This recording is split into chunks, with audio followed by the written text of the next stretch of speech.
What we really want to say to you is, it's easier than you've been making it out to be.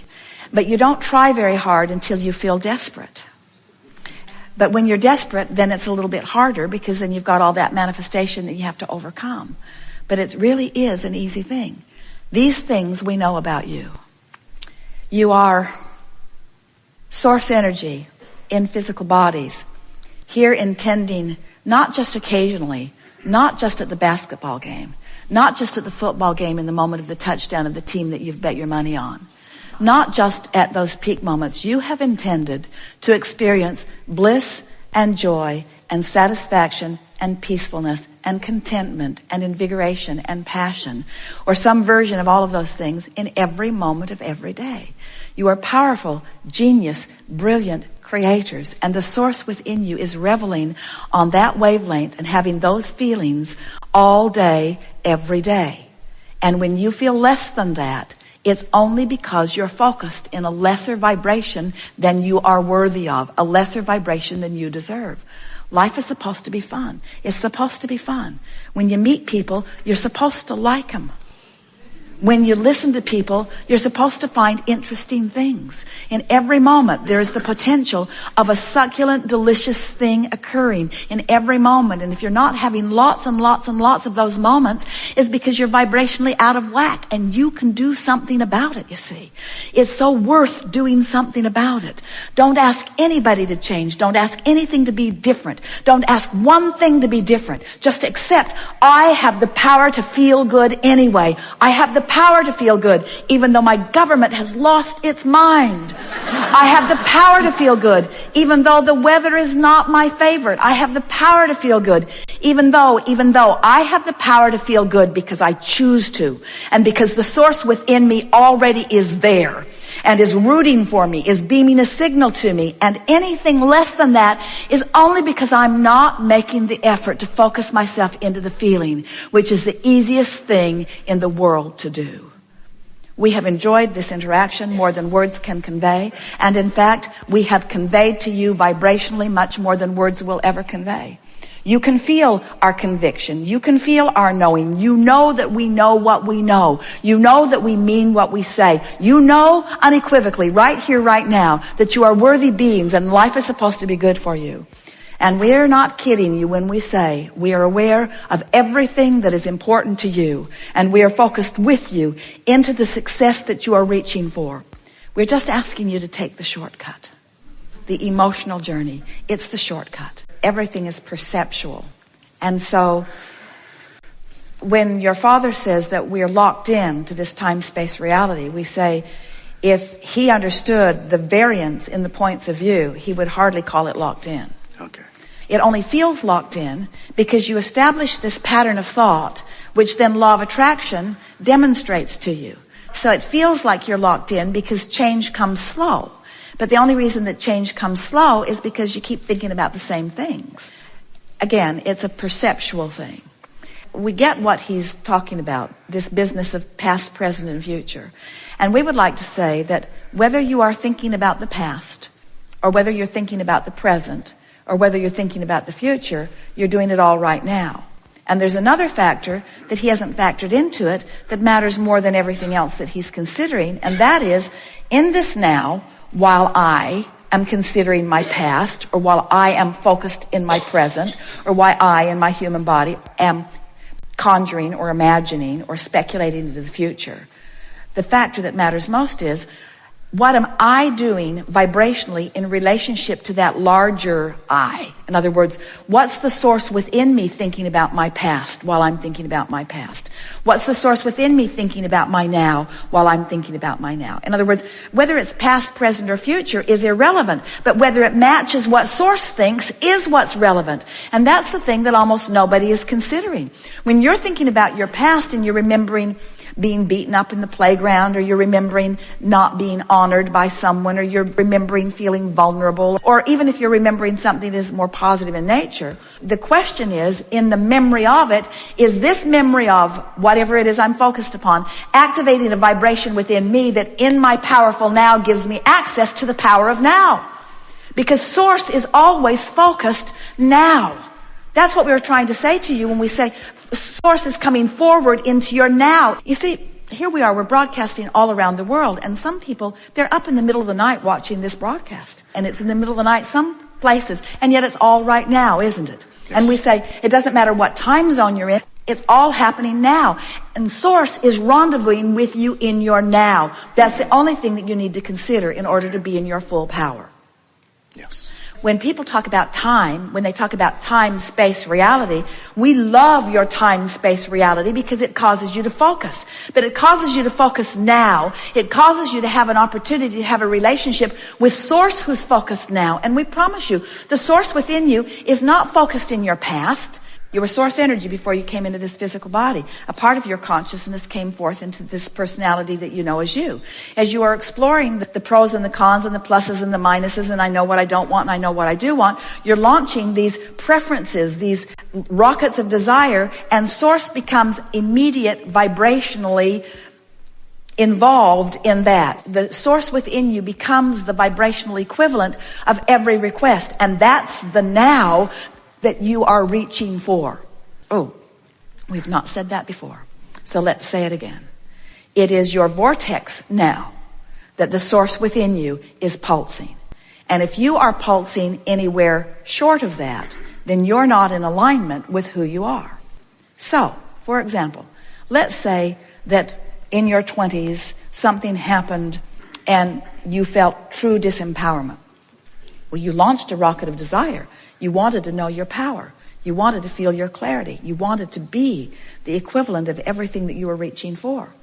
The non-physical part of you became all of that immediately and holds that vibrational standard. And that vibrational standard is available to you now.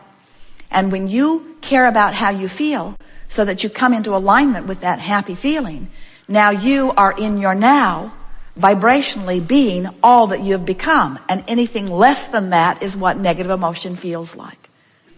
So your Father is asking a very powerful question here, isn't he? He's wanting to know, how can I be in the past and the present and the future all at once? And we say, you cannot, nor was it ever your quest. In other words, what you wanted to be was fully present in your now. And you can only do what you can do. In other words, if you're not tapped in, tuned in, turned on to the Source within you, so what? You are where you are, and where you are is the beginning of the journey. So let's say you're in the middle of contrast. You're in the middle of something really not wanted, and you're launching these rockets. Well, these rockets mean that the Source within you has become this weller being, or this more prosperous being, or this more clear-minded being. And if you don't forget, if you always remember that now that non-physical part of you has become it and is expressing it to you here, and in this moment you're doing your best to feel as you can feel right here and now, then isn't all of that going to come full circle into your now? And isn't your empowerment going to return? Or isn't your prosperity going to return? Doesn't it have to be once you get that into proper place? So, start again. Abraham. So there's the past, and there's the present, and there's the future. And we say, really, there's only now.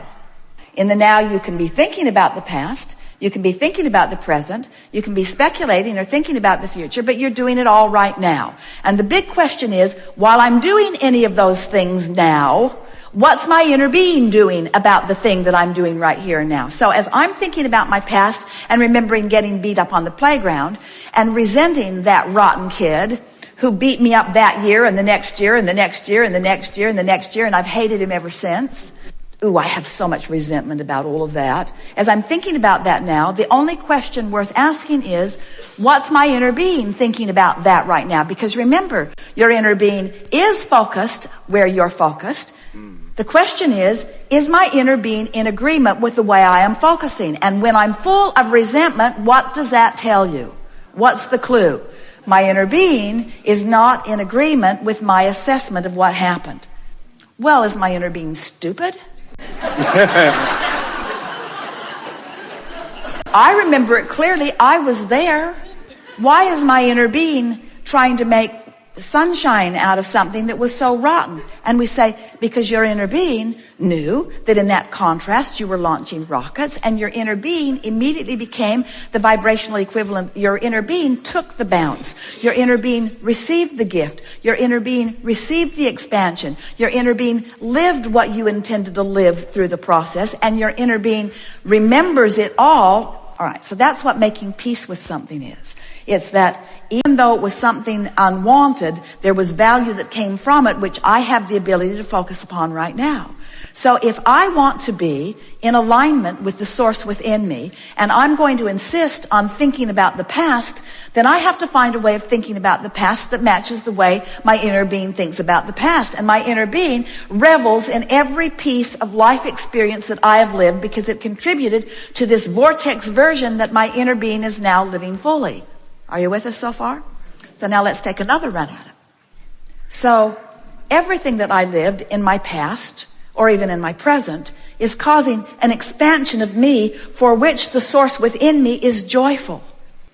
So if I just keep remembering that when I'm focused upon past, present, or future, that what I'm really wanting to pay attention to is whether I'm in alignment with my source, who is focused upon past, present, and future, but focused upon it in a way that's helpful. If I care about how I feel, then I am able to come into full alignment with who I am. And that is what utilizing the power of now is. In other words, you're not really utilizing the power of now if you've got yourself pinched off from the larger part of you who is utilizing the power of right now. You get what we're talking about? You are source energy who loves. In a moment that you're not loving, whether you're not loving about something that happened in the past, or whether you're not loving about something that happened just now, or whether you're not loving about something that you're worried about, if you're not loving, then you are not allowing yourself to live as you have intended to live. And it's that deprivation that equals negative emotion every single time. So why do we call it the past? Well, because it was before now. And why do we call it the future? Well, because it's after now. But isn't it a continuum? And is there really anything other than now? Do you agree with that? Is there anything other than now? So if there isn't anything other than now, then what could we speculate? In other words, in the same way that a very intelligent person is asking a very important question about past, present, and future, which we've totally disregarded because it's utterly irrelevant. Because we're doing it all now. We're doing it all now. We're doing it all now. We're doing it all now. We're doing it all now. We're doing it all now. So past, present, and future is irrelevant. We're doing it all now. We're doing it all now. We're doing it all now. So past, present, and future is irrelevant. We're doing it all now. We're doing it all now. We're doing it all now. We're doing it all now. There it went again. We're doing it again. We're doing it now. Now. Are you convinced yet? We can keep going if you haven't gotten this yet. We're doing it now. We're doing it now. So past, present, or future is irrelevant. It's irrelevant. You agree? It's irrelevant. Say it. It's irrelevant. It's irrelevant. It doesn't matter. It's all now. So what is relevant? What is the only thing that is relevant in this all-powerful now? What's the only thing that's relevant? Now. Am I in alignment with my source? Am I reveling? Am I resonating? Am I vibrating up to speed with who my source is? That's the only thing that is relevant. And how do you know the answer to that? By the way you feel. Do you have control over the way you feel? Then do you have control over being in alignment with source? Then haven't we just solved all the mysteries of the universe? Doesn't that just answer everything? And so your sister says, how can I feel good? And we say, well, first, you have to want to, and boy, does she. And next, you have to know how to do it. And what's the answer to knowing how to do it? What's the answer to feeling good? I must vibrate in the same frequency as the source within me who does feel good. Is there any other way? That's it. Well, you could give me everything I want, Abraham. Everything I want would make me feel good. And we say, only because in the lazy man's way to feeling good, you're observing what feels good and therefore you do. But what if you can't control the conditions, which no one can? You're really in a bind, aren't you? You want to feel good more than life itself because it is life itself. Because if you don't feel good, you've deprived yourself of the majority of your life. So you want to feel good more than life itself. And if you believe you have to control the conditions in order to feel good, then you're done. Then you're sunk. But if you get it, that you have the ability to feel good because you know about the existence of your inner being, you know about the frequency of your inner being, you know about the validity of the emotions within you, and you know that you can find a thought that will cause a feeling to improve, now you are powerful. You are never powerless again. Now you never have to feel bad again, and you don't need cocaine. You never have to feel bad again.